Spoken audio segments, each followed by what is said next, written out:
قرآن پاک کے شروع کے 12 سپاروں میں سجدہ نہیں ہے، اس کی کیا حکمت ہے؟ یہ تو اللہ تعالیٰ کا رسول ہی بہتر جانتا ہے۔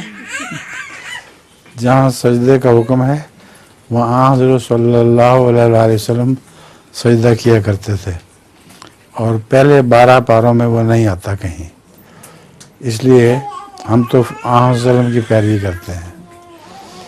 مگر ایک دو سجدوں میں ایسی بھی ہے، سجدہ امام شافعی بھی لکھا ہوا ہے، جس کا مطلب ہے کہ یہ رسول اللہ صلی اللہ علیہ وسلم والا سجدہ نہیں ہے، امام شافعی یہاں سجدہ کیا کرتے تھے۔